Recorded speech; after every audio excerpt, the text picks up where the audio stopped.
नमस्कार, मैं वैदेही और आप देख रहे हैं दी डेमोक्रेसी। आज हम बात करेंगे बंगाल के राजनीति के बदलते हुए समीकरणों के बारे में।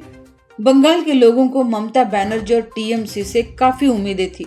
उन्होंने सीपीएम के बर्बरता के खिलाफ जबरदस्त संघर्ष कर सत्ता स्थापित की थी। बंगाली लोगों को अभिव्यक्ति का स्वातंत्र्य मिला, वोट देने का स्वातंत्र्य मिला और उनकी आवाजें सुनी जाने लगी थी।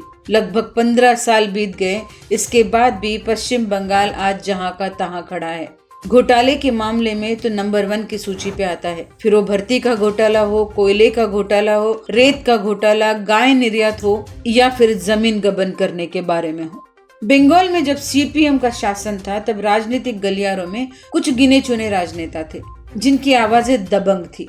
लेकिन अब बंगाल की राजनीति में कुकुरमुत्ते की तरह रोज एक राजनेता बन जाता है और ढीली तोपों की तरह कुछ भी बोल देते हैं। टीएमसी के नियंत्रण वाले बंगाल में कई भ्रष्ट नेता हैं। यदि आप दिल्ली, मुंबई, बेंगलोर या हैदराबाद का दौरा करने के बाद पश्चिम बंगाल की यात्रा करते हैं तो आप निश्चित रूप से विश्वास करेंगे कि पश्चिम बंगाल बेहद अविकसित राज्य है। लेकिन यह परिदृश्य हमेशा नहीं था।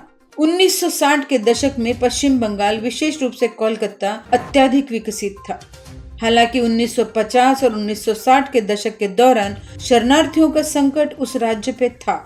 समस्या 1960 के दशक के अंत में राजनीतिक संकट के उदय के साथ शुरू हुआ था। एसएस रे की कांग्रेस सरकार और पोलित ब्यूरो के वामपंथी एक दूसरों के खिलाफ युद्ध छेड़ने में कामयाब रहे।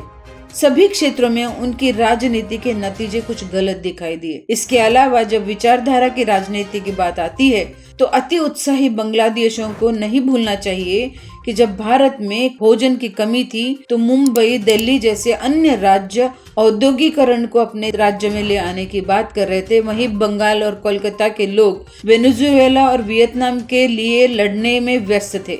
अमेरिका ने वियतनाम पे हमला कर देने से कोलकाता के कुछ नौजवान अपनी ही पुलिस से भिड़ गई थी। काफी मोर्चे प्रदर्शन हुए। जब वामपंथी सत्ता में आए तो उन्होंने औद्योगिकरण को रोक दिया। उन्होंने शाब्दिक रूप से 2 पीढ़ियों को विदेशी भाषाएं भी सीखने नहीं दी। व्यक्तिगत विकास से वंचित रखा। उन्होंने कड़ा व्यापार विरोधी कानून बनाया।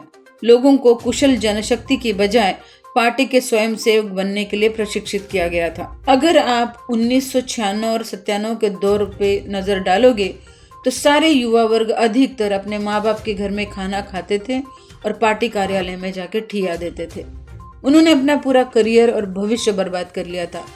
अब आप इनसे अपने बच्चों को कुछ देने की क्या उम्मीद करोगे? युवाओं को राजनीतिक स्वार्थ के लिए गिरवी रखा गया था और फुसलाया जाता था और यही बंगाल भी पिछड़ने लगा था। 1970 और 80 के दशक में पढ़े लिखे कुशल युवा बंगाल छोड़कर दिल्ली, एनसीआर, लखनऊ, भुवनेश्वर, मुंबई और बेंगलोर में जाके बसने लगे। जब आईटी का बूम हुआ तो उस वक्त लोग बेंगलोर और हैदराबाद में जाने लगे। लेकिन बंगाल में उनको कोई भी उम्मीद नजर नहीं आई थी। बंगाल के लोगों ने बीजेपी पर भी भरोसा किया और टीएमसी नेताओं की लापरवाही और सत्ता के दुरुपयोग को महसूस करते हुए उन्हें वोट भी दिया था। लेकिन बीजेपी ने परोक्ष रूप से सोवन चटर्जी और कई अन्य बड़ी मछलियां जिनका समर्थन किया और लोगों के भरोसे को तोड़ दिया।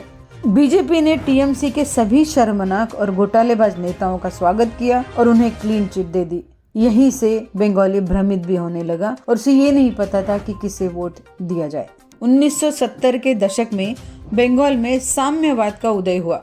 उनका समतावादी विचारों का मतलब ये था कि मुसलमानों को सब कुछ दिया जाए।